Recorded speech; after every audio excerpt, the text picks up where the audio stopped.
Cuando el P-38 Lightning surcó por primera vez los cielos del Pacífico, los pilotos japoneses no sabían si reírse o preocuparse. Su silueta parecía sacada de otro planeta. Un fuselaje central con cabina y dos enormes brazos gemelos que se extendían hacia atrás con la cola unida. Era un diseño extraño, completamente distinto a todo lo que habían visto. Algunos lo llamaban el demonio de dos colas. Ese apodo, en realidad, había nacido en Europa, donde la Luftwaffe ya conocía de primera mano lo peligroso que podía ser. Pero cuando empezaron a circular rumores entre los japoneses, la pregunta era clara. ¿Era realmente una máquina revolucionaria o solo otro caza pesado, torpe y con exceso de combustible? Para entender el impacto del P-38, hay que retroceder al contexto de la guerra aérea en 1942. Japón estaba en la cúspide de su confianza. El Mitsubishi A6M, conocido como el Zero, había dominado los cielos en las primeras campañas. Los pilotos japoneses derribaban aviones aliados en cantidades aterradoras y eso había cimentado la creencia de que eran invencibles. Frente a esa mentalidad, Estados Unidos necesitaba algo nuevo, y lo estaban construyendo en silencio. No un caza ligero de giros cerrados, sino un depredador de largo alcance, diseñado para velocidad, altitud y potencia de fuego. El P-38 ya se había probado en Europa como escolta de largo alcance y como interceptor. Pero en el Pacífico tenía algo que lo convertía en un arma estratégica. Podía cubrir enormes distancias de océano abierto, lo que permitía a los estadounidenses atacar muy lejos de sus bases y acompañar bombarderos en misiones profundas contra territorio enemigo. Para los japoneses, acostumbrados a combates cercanos y maniobras ágiles, aquel concepto era difícil de asimilar. En los primeros informes de inteligencia, el Lightning fue minimizado. Un aparato pesado cargado de combustible que no resistirá en un combate cerrado, escribieron algunos analistas japoneses. Creían que sería presa fácil para los ágiles Zero. Pero esa confianza empezó a tambalearse en cuanto los P-38 llegaron a las Islas Salomón. Los cazas estadounidenses aparecían desde distancias imposibles, perseguían a los Zero en largas trayectorias y luego regresaban a sus bases sin apenas daños. Aquello no era lo que los japoneses habían imaginado. No era un avión torpe. Era una máquina creada para una guerra diferente. El secreto estaba en su diseño técnico. El P-38 no solo parecía distinto, lo era. Llevaba dos motores Allison Fintot 1710, equipados con turbocompresores, lo que le daba una velocidad superior a los 640 km por hora, un dato que dejó perplejos a los analistas japoneses. Hasta ese momento, la mayoría de los cazas estadounidenses eran de 50 a 80 km más lentos que los Zero. De pronto, se encontraban con un enemigo que no solo igualaba la velocidad, sino que podía superarla. Pero lo más sorprendente era su alcance. Con más de 1.600 kilómetros de radio de combate, el Lightning podía patrullar vastas extensiones de océano y aún así tener combustible para pelear y regresar.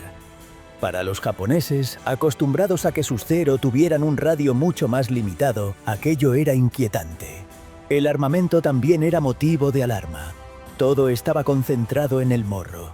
Un cañón hispano de 20 milímetros y 4 ametralladoras Browning calibre 12.7.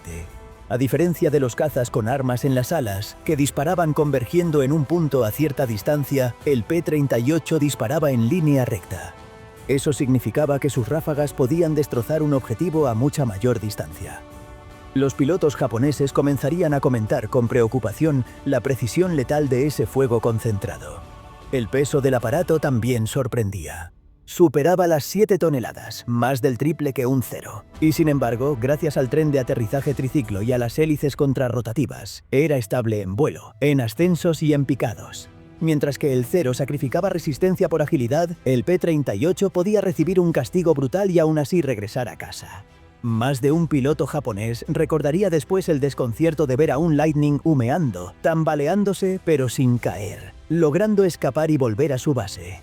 Lo que parecía un gigante torpe resultó ser un asesino de largo alcance, una máquina diseñada para un tipo de guerra para la que Japón no estaba preparado. Si te gustan estas historias ocultas de la aviación y quieres seguir descubriendo más, suscríbete si te gusta el video. El camino del P-38 hasta llegar al Pacífico no había sido sencillo. Su desarrollo fue un drama en sí mismo. Cuando la empresa Lockheed presentó en 1937 el radical diseño de doble fuselaje, muchos en el Ejército del Aire estadounidense lo miraron con escepticismo. Era demasiado futurista para una época en la que aún se usaban biplanos. Algunos lo consideraban un proyecto innecesariamente complicado. Y cuando el prototipo empezó a volar, los problemas no tardaron en aparecer. Los motores se sobrecalentaban en ascensos prolongados, la cabina se empañaba con hielo a gran altitud y en los picados extremos surgía un fenómeno desconocido para los pilotos de la época: la compresibilidad. A velocidades cercanas a 800 km por hora, los mandos se bloqueaban, dejando al piloto atrapado en una caída casi vertical. Varias vidas se perdieron en esos ensayos antes de que los ingenieros lograran diseñar un sistema de aletas de recuperación de picado que solucionara el problema. Cada mejora añadía peso, blindaje extra, depósitos autosellantes, más armamento. Todo parecía empujarlo más lejos de la imagen del caza ligero que muchos tenían en mente. Hubo voces que pedían cancelar el programa y concentrarse en aviones monomotores más tradicionales, como el P-40 o el P-39. Pero Lockheed se negó a rendirse. Ajustaron los turbocompresores, mejoraron la refrigeración y estabilizaron la estructura. Poco a poco, el Lightning fue convirtiéndose en un avión fiable, veloz y con una resistencia inusual. Cuando en el año 1942 el Pacífico pedía a gritos un avión con alcance extremo y poder de fuego devastador, el P-38 ya estaba listo. No era perfecto, pero en los espacios infinitos de agua y cielo del Teatro del Pacífico, sus características no eran un obstáculo, eran una ventaja decisiva. El debut del P-38 Lightning en combate real contra los japoneses fue todo menos discreto. A finales del año 1942 y comienzos de 1943, los primeros enfrentamientos tuvieron lugar en las Islas Salomón y Nueva Guinea. Al inicio, los pilotos japoneses lo miraron con el mismo desdén con el que habían visto a otros cazas estadounidenses. Grande, pesado, lento de girar y condenado en un dogfight. Pero pronto descubrieron que el P-38 no jugaba bajo esas reglas. Los pilotos estadounidenses entendieron algo vital: no podían intentar competir con el cero en giros cerrados. El Lightning no estaba hecho para eso. En cambio, aprendieron a usar lo que lo hacía diferente: su velocidad, su potencia de ascenso y su capacidad para sumergirse en picados fulminantes. Así nació su estilo característico: el boom and zoom. Subían alto, se lanzaban en picado como un rayo, disparaban sus cañones y ametralladoras desde lejos con una precisión mortal y se alejaban en un ascenso que dejaba al cero luchando por seguirles. Para los japoneses fue una pesadilla. No podían atrapar a un enemigo que se negaba a luchar bajo sus condiciones. Lo que más enfurecía a los ases japoneses era esa libertad para elegir el combate. El cero podía girar más cerrado, pero era más lento y frágil. El P-38 podía decidir cuándo atacar y cuándo escapar. Si la situación no era favorable, simplemente se alejaba a velocidad máxima y desaparecía en las nubes. Los pilotos japoneses, educados en un código de honor que valoraba el duelo directo, sentían que los estadounidenses estaban rehuyendo la lucha. Pero en realidad, era la forma más inteligente de pelear. Los informes que llegaban a Tokio comenzaban a reflejar un tono distinto. En los primeros meses del año 1943, aún se describía al P-38 como un caza sobreconstruido, útil solo como escolta de bombarderos. Pero conforme los combates se intensificaban, esa percepción cambió. En cuestión de meses, lo que era considerado un bruto pesado empezó a figurar en los documentos de inteligencia como un atacante peligroso de alta velocidad que exige máxima precaución. Un testimonio famoso de un piloto japonés recogía la frustración. Viene desde arriba como un halcón, golpea y desaparece antes de que tus armas puedan responder. Esa era la esencia del Lightning: aparecer sin aviso, atacar y marcharse antes de que el enemigo pudiera reaccionar. Lo que más desconcertaba a los japoneses era su alcance. Estaban acostumbrados a que los cazas estadounidenses aparecieran en los bordes de sus dominios y luego se retiraran. El cero, aunque limitado en resistencia estructural, tenía buena autonomía, pero aún así no podía igualar lo que hacía el Lightning. Este avión podía volar miles de kilómetros, entrar profundamente en territorio enemigo, pelear y todavía tener suficiente combustible para regresar. Para los escuadrones japoneses fue un golpe psicológico. Ningún lugar estaba realmente fuera del alcance. Las batallas en Nueva Guinea y las Islas Salomón confirmaron esa amenaza. Escuadrones de Lightning aparecían sobre objetivos que antes se consideraban seguros, hostigaban a los Zero y luego acompañaban a los bombarderos hasta que toda la misión terminaba. Eso significaba que las formaciones de bombarderos aliados, que antes eran presa fácil una vez pasaban la línea de cobertura, ahora iban protegidas todo el trayecto. El momento más simbólico del poder del P-38 llegó en abril del año 1943. La misión se llamó Operación Venganza. Los servicios de inteligencia estadounidenses descifraron los planes de vuelo del almirante Isoroku Yamamoto, el arquitecto del ataque a Pearl Harbor. El plan era audaz: enviar escuadrones de P-38 a interceptarlo en pleno vuelo en lo profundo del territorio japonés. El día 18 de abril, 18 Lightning despegaron de Guadalcanal en una misión que parecía imposible. Volaron más de 700 kilómetros sobre mar abierto, guiados por cálculos precisos hasta llegar al punto donde se esperaba al convoy aéreo japonés. Allí, con una precisión quirúrgica, interceptaron y derribaron el avión de Yamamoto. Fue un golpe devastador para Japón, no solo por la pérdida de su comandante más prestigioso, sino porque demostró lo que el Lightning podía hacer: llegar a donde ningún otro caza aliado podía. Después de esa operación, los japoneses ya no pudieron seguir subestimándolo. El P-38 había pasado de ser visto como una rareza extraña a un arma estratégica capaz de alterar el rumbo de la guerra. Lo que más dolía a los pilotos japoneses era esa sensación de impotencia. Un Zero podía ganar en un duelo cerrado, pero ¿cómo obligar a un Lightning a entrar en uno? El avión estadounidense no necesitaba aceptar esas condiciones. Sus motores con turbocompresores le permitían operar a altitudes en las que el Zero se volvía ineficaz. Su armamento, concentrado en el morro, lo convertía en un francotirador del aire, capaz de disparar desde lejos sin necesidad de acercarse demasiado. Y su resistencia hacía que aguantar daño fuera posible, algo que para un Zero era casi impensable.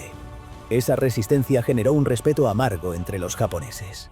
Más de un veterano recordaba cómo vaciaban cargadores sobre un P-38, lo veían dejar un rastro de humo, y aún así lograba escapar y regresar. En cambio, un Zero alcanzado por unas pocas balas bien dirigidas solía incendiarse y caer en cuestión de segundos. Poco a poco, el Lightning dejó de ser solo un enemigo físico para convertirse en un enemigo psicológico. Los pilotos japoneses comenzaron a sentir una tensión constante. Podía aparecer de repente desde una nube, atacar y desaparecer. Nunca estaban seguros de si el cielo estaba despejado. Era como vivir con una sombra acechando siempre en lo alto. Los comandantes japoneses empezaron a recomendar nuevas tácticas: ataques frontales rápidos, inmersiones verticales para escapar, intentos de arrastrar a los Lightning hacia zonas cubiertas por artillería antiaérea. Pero incluso con esas medidas, el daño estaba hecho. La percepción había cambiado. Ya no era un aparato raro, era una amenaza prioritaria. La frustración se reflejaba en la moral. Muchos ases japoneses que habían comenzado la guerra con una confianza casi arrogante, comenzaron a actuar con más cautela. Ya no entraban en cualquier combate, ya no se sentían dueños absolutos del aire. La guerra psicológica que libraba el P-38 era tan real como las balas que disparaba. Para el año 1944, el P-38 Lightning ya no era una novedad. Era una presencia constante, un recordatorio de que el cielo del Pacífico se había vuelto un lugar incierto para los japoneses. Lo que comenzó como un aparato ridiculizado por su forma extraña y su gran tamaño, terminó siendo considerado un enemigo que debía ser respetado en cada misión. Los informes de inteligencia japoneses lo confirmaban. El Lightning era catalogado como una amenaza prioritaria. Ya no bastaba con confiar en la maniobrabilidad del Zero. Los pilotos sabían que enfrentarse a un P-38 era arriesgarse a un combate desigual. No era invencible, claro. En manos de un piloto experto, el Zero todavía podía aprovechar la falta de agilidad del Lightning en giros cerrados. Pero esas oportunidades eran escasas y peligrosas. El verdadero problema era que el P-38 se negaba a jugar ese tipo de combate. Los estadounidenses habían entendido desde el principio que el secreto no estaba en copiar el estilo de los japoneses, sino en cambiar las reglas. Velocidad, altitud, energía. Esa era la ecuación del Lightning. Y en el vasto teatro del Pacífico, donde las distancias eran enormes y la resistencia lo era todo, esas cualidades resultaron decisivas. El impacto psicológico se profundizó. Los pilotos japoneses comenzaron a experimentar lo que hoy llamaríamos ansiedad anticipatoria. Nunca estaban tranquilos. Incluso cuando el cielo parecía despejado, sabían que un P-38 podía descender desde lo alto en cualquier momento, atacar y desaparecer. Esa tensión constante afectaba la forma en que volaban. Se volvieron más cautelosos, más defensivos, y eso redujo la agresividad que tanto los había caracterizado en los primeros años de la guerra. Otro factor que erosionó la moral japonesa fue la capacidad del Lightning para resistir daños. Muchos veteranos recordaban con amargura cómo sus ráfagas parecían no tener efecto. Veían a un P-38 tambalearse, dejar una estela de humo, pero de alguna manera lograba seguir volando. Mientras tanto, ellos sabían que sus propios Zero no podían permitirse ese lujo. Unas pocas balas bien colocadas bastaban para convertirlos en una antorcha en el cielo. Esa diferencia de resistencia creó una sensación de desigualdad difícil de aceptar. El P-38 también cambió la estrategia de los bombardeos aliados. Antes de su llegada, enviar bombarderos a larga distancia era casi un suicidio. Las formaciones eran diezmadas por los cazas japoneses una vez que quedaban sin escolta. Pero con el Lightning todo cambió. Ahora, los bombarderos podían contar con protección durante todo el trayecto, incluso en el corazón del territorio enemigo. Eso significaba que Japón ya no tenía refugios seguros. Sus fábricas, sus líneas de suministro y hasta sus mandos militares eran vulnerables. El ejemplo más claro de ese impacto estratégico fue, sin duda, la Operación Venganza, cuando un escuadrón de P-38 interceptó y abatió el avión del almirante Yamamoto en abril del año 1943. Ese episodio no solo demostró la precisión y el alcance del Lightning, también dejó claro que la guerra había cambiado. Japón ya no podía confiar en que la distancia lo protegería. Para los japoneses, la lección fue dura. Su doctrina aérea estaba construida sobre la maniobrabilidad y el combate cercano. El Zero había sido diseñado bajo esa filosofía, sacrificando blindaje y resistencia para ganar agilidad. Pero el Lightning les mostró que en una guerra moderna, esas cualidades no eran suficientes. La velocidad, la potencia de fuego concentrada y sobre todo el alcance podían imponerse a la maniobrabilidad. Con el tiempo, la falta de pilotos experimentados en Japón agravó el problema. El Lightning contribuyó a esa sangría. Cada vez que un veterano japonés caía en combate, era reemplazado por un novato con pocas horas de entrenamiento. Mientras tanto, los estadounidenses entrenaban más y más pilotos que llegaban al frente con aviones capaces de perdonar errores y darles margen para aprender en combate. Esa diferencia fue letal. El legado del P-38 Lightning va más allá de sus victorias. Representó un cambio de mentalidad en la guerra aérea. Demostró que no hacía falta ser el más ágil para dominar el cielo, sino tener la combinación adecuada de diseño, táctica y estrategia. Sus cañones y ametralladoras en el morro, su resistencia, su capacidad de operar a gran altitud y su alcance increíble marcaron el camino para futuros cazas. Después de la guerra, muchas de sus lecciones se trasladaron a la siguiente generación de aviones de combate. El concepto de concentrar el armamento en la parte frontal, de diseñar aviones para combates de alta velocidad en lugar de giros cerrados y de priorizar el alcance y la resistencia se convirtió en norma en los años siguientes. Desde el F-86 Sabre hasta los cazas multifunción de la era moderna, todos llevan algo del Lightning en su ADN. Hoy en día solo unos pocos Lightning siguen en condiciones de volar. Pero cada vez que uno de ellos despega en una exhibición aérea, su rugido inconfundible despierta emociones. Para los veteranos japoneses que lo enfrentaron, ese sonido era sinónimo de peligro, de un enemigo que parecía llegar desde cualquier dirección y que nunca daba tregua. Para los historiadores, es el eco de una máquina que cambió la guerra en el Pacífico. En resumen, lo que Japón pensaba del P-38 Lightning pasó de la burla al respeto y finalmente al temor. No fue el avión más bello ni el más ágil, pero sí uno de los más efectivos. Lo que comenzó como un diseño extraño terminó convertido en un símbolo de la adaptación y la innovación. Un recordatorio de que en la guerra, como en la vida, gana quien es capaz de cambiar las reglas del juego. Si disfrutaste este viaje por la historia y quieres descubrir más secretos de los aviones que definieron la Segunda Guerra Mundial, suscríbete si te gustó el video.